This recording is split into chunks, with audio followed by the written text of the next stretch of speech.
어느 공모전 서예 대상작에 오탈자 시비가 생겼습니다. 무엇하리라는 대목에 쌍시옷 받침을 쓴 것이죠. 게다가 그 글은 피천득님의 수필이었는데 낙관에 피천득 시라고 썼으니 결국 오자로 인해 이 작품은 낙선 처리되었다고 합니다. 글씨는 참 단아했는데 아쉬운 일이죠. 또 어떤 서예대전 대상작은 자기 이름 한자를 잘못 쓰는 바람에 도로까지 나온 이후에 수상이 취소되기도 했습니다. 어떻게 자기 이름을 잘못 쓸 수 있을까 싶지만 사실 어떤 실수도 하는 게 사람 일 아니겠습니까? 대한민국 미술대전에서는 시자를 떼시자로 잘못 써서 이슈가 된 일도 있죠. 그리고 제가 오프라인으로 서시를 할 적에 제 회원 중에서도 이런 실수를 한 분이 계십니다. 경기 도전에 출품하기 위해 열심히 써서 마감일날 딱 작품을 완성했는데 마지막에 낙관을 옆으로 돌려 찍고 만 거죠.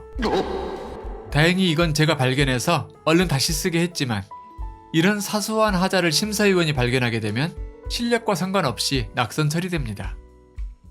특히 시상자 발표까지 했는데 오탈자가 발견되어 취소된다면 심사한 사람도 죽을 맛일 테고 무엇보다 그 장본인은 충격 그 자체겠죠. 서예계에 30여 년 있다 보니 이런 얘기를 종종 접하게 되는데요. 너무도 안타까운 마음에 오늘은 이런 오탈자를 최대한 피하기 위한 저의 노하우를 전해드리려 합니다. 한글 작품이라면 맞춤법 등을 꼼꼼하게 확인하는 것으로 오탈자는 피할 수 있겠죠? 또 많은 경우가 한자로 된 작품일 텐데 예시를 들어서 보여드릴게요. 가령 두보의 시 중에서 한 수를 골랐어요. 오, 내용도 괜찮고 길이도 적당하네. 그럼 바로 작업에 들어가 볼까? 이러면 아주 위험합니다. 인터넷에서 이 시를 검색해서 여러 곳을 많이 살펴보셔야 돼요.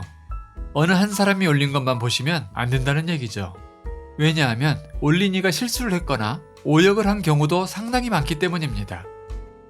자, 여러 곳을 돌아보면서 잘못된 부분을 걸러냈다면 이제 한 글자 한 글자를 살펴야 합니다.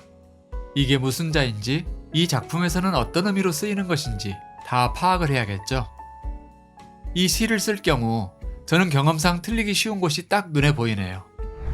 찌을 용자를 봄춘자로 착각하기 쉬울 것 같아요. 그렇죠? 그 한자를 봄춘으로 바꿔 해석하면 산촌의 봄빛 소리가 급하게 들리고로 해석도 얼추 자연스럽게 맞아떨어지니까 실수할 확률이 굉장히 높습니다.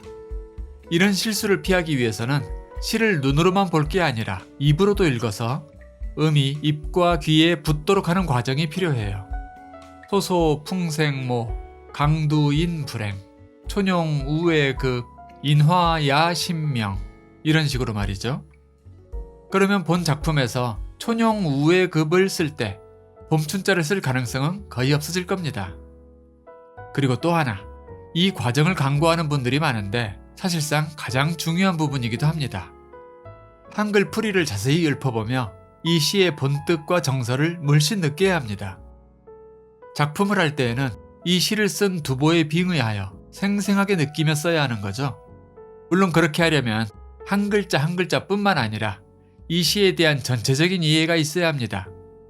단순히 보면서 베껴 쓰는 수준이라면 오탈자를 피하기가 은근히 쉽지 않아요. 그리고 마지막으로 작품을 썼다면 낙관 찍기 전에 상하 좌우 확인은 필수라는 거 사례를 통해 확실히 배우셨죠?